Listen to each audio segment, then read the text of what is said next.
Ora, bom dia, bem-vindas e bem-vindos. Vamos ao resumo da aula do dia 11 e para isso vamos compartilhar a tela para começarmos a apresentar os slides. Aqui estão eles. E vamos então começar com a nossa aula. Ora, mal lá atrás, já há umas semanas atrás, nós tivemos o exemplo daquela pessoa que não dizia o que é que preferia para o jantar e dizia sempre, não, o que tu decidires faz bem. Tínhamos visto que era muito possivelmente uma razão de não querer arriscar uma decisão, era o medo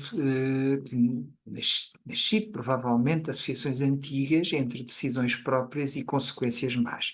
Isto é, na infância terá tomado decisões que eram sistematicamente criticadas. É uma situação muito comum a pessoas que foram sempre muito criticadas na infância e pouco valorizadas nas suas decisões. Mais uma vez, nestas pessoas, o sentir-se ameaçado provoca nela respostas básicas, neste caso de fuga, portanto, escapar à decisão, e tínhamos terminado com a pergunta seguinte: corrigir as pessoas com problemas a partir apenas do que vemos nelas, no presente, será a estratégia mais correta e eficaz? Já temos uma suspeita que não. Vamos perceber porquê, com um exemplo de um caso que teve, uma pessoa que teve várias síndromes ao longo da vida.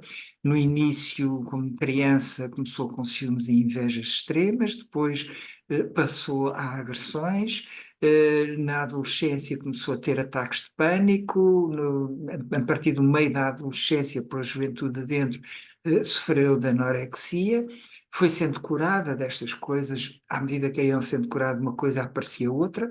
Depois de curada a anorexia surgiram as dores físicas insuportáveis, que tiveram que ser tratadas com analgésicos poderosos que criaram adições e, portanto, ela ficou com adições que tiveram que ser tratadas porque surgiu esse problema também.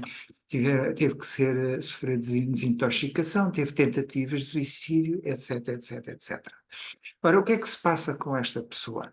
Sabemos que pode existir, com aquilo que nós aprendemos nas aulas anteriores, pode existir uma possível causa comum antiga que, ao se tratarem apenas os efeitos dessa causa, portanto, os sintomas, aquilo que vão aparecendo, que é os comportamentos menos adequados, essa causa nunca deixou de ir provocando novos sintomas. E assim, saber qual o problema em cada momento que esta pessoa tinha, se era o problema, se era anorexia, se era ataques de pânico, se era o que é que fosse, acabou por não a ajudar em nada. E depois repare-se no seguinte, portanto, isto é a resposta à pergunta, saber qual é o problema apenas por aquilo que aparece no momento não é a melhor forma. Repare-se ainda que as respostas a qual é o problema da pessoa, desta pessoa, caem habitualmente em dois grupos. Ou se atribui a algum tipo de maldade, esse problema, e a maldade pode ser desde uma mera preguiça e má vontade até algo muito pior, ou se atribui a uma doença, desde física até mental. Se for atribuído a uma maldade, castiga-se, pune-se. Se for atribuído a uma doença, medica-se. E qual é o problema desta abordagem? O problema é que, em ambos os casos, quer se castigue, quer se medique, trata-se o sintoma e não a causa. E a causa continua assim, sempre lá viva e sempre a atuar, e não se ajuda a pessoa. E deste modo, o problema ou fica escondido para os outros, que é a situação muitas vezes da maior parte de nós, que não transbordamos para os outros os nossos problemas, portanto, raramente ele fica escondido para nós próprios, ou o problema sobra de facto para os outros, transborda para os outros, e pode arrastar-se durante toda a vida com a possibilidade de se ir agravando cada vez mais. O que é que devemos fazer então? Bom, mais importante que saber qual é o problema da pessoa, como já sabemos que experiências infantis provavelmente terão na raiz de muitos problemas, o que importa é ir às causas. E ir às causas é saber o que é que aconteceu à pessoa. O que é que aconteceu à pessoa? Eu pus aqui o que é que lhe aconteceu porque há um livro que eu recomendo vivamente, traduzido em português, cujo título é O que é que lhe aconteceu, escrito, é um diálogo entre o Bruce D. Perry, um neurocientista e um pedopsiquiatra famoso nos Estados Unidos, e a Oprah Winfrey, que não precisa de apresentação. É um livro acessível, muito sério, fundado em ciência sólida, mas escrito de uma forma agradável e pronto. E se por acaso surgir algum momento, porque pode surgir, algum momento em que as pessoas não se sintam bem, o próprio livro recomenda que as pessoas devem parar, fazer uma pausa e retomar mais tarde ou não, como quiserem. Bem? Mas o livro é realmente muito interessante e está traduzido em português, portanto é de aproveitar.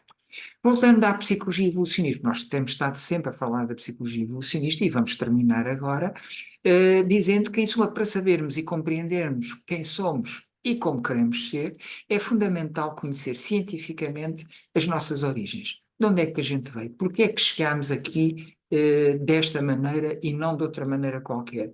E estas origens muitas vezes são comuns ao resto da vida do planeta e, portanto, podemos aprender também e, de facto, faz-se isso, muitas experiências com animais, porque podemos aprender também com os animais, porque há muito comum entre nós. Outras áreas, para além da neuropsicologia, da psicologia positiva e da psicologia evolucionista, outras áreas abrangidas nessa disciplina, a sociologia, a filosofia, a política, a religião, etc. As portas desta disciplina não estão fechadas. Isto porque a disciplina se chama sabedoria, conhecimento e felicidade. E, portanto, porquê várias áreas de conhecimento? Porque não reside apenas numa só área o conhecimento da mente humana e de como ajudá-la a florescer. E, além disso, o saber como tornar-nos mais humanos e mais sábios vem de uma multiplicidade de perspectivas. Ademais, eu deixo aqui uma sugestão para as nossas aulas e para as nossas vidas também, que é a seguinte: este meme em que temos o professor a dizer ao aluno na escola primária, questiona tudo. E o aluno aceita essa sugestão e diz porquê? E questiona. Né? E é isto que nós devemos fazer e é aquilo que eu vos convido a fazer sempre nas nossas aulas. E isto porque a ciência não é estática, nem é um somatório de verdades absolutas. A ciência vai evoluindo precisamente com a questionação das suas verdades, que hoje são verdades, mas que amanhã podem ser, não sei o que quer dizer que sejam, podem ser mentiras. Além disso, as ciências humanas e a psicologia em particular têm limitações específicas. Por exemplo, não se podem fazer experiências com seres humanos. Há limites éticos a essas experiências. Portanto, a questionação é muito importante. E, finalmente, porque o cérebro é a estrutura mais complexa do universo conhecido e, portanto, há sempre muito por saber, há sempre muita coisa desconhecida sobre o cérebro, e daí que o nosso próximo tema, nas próximas aulas, será precisamente o cérebro e as emoções. Obrigado pela vossa atenção. Desejo uma semana boa, com tudo a correr bem, com paz, alegria, amor, saúde, e vemo-nos para a semana. Até lá, muito obrigado.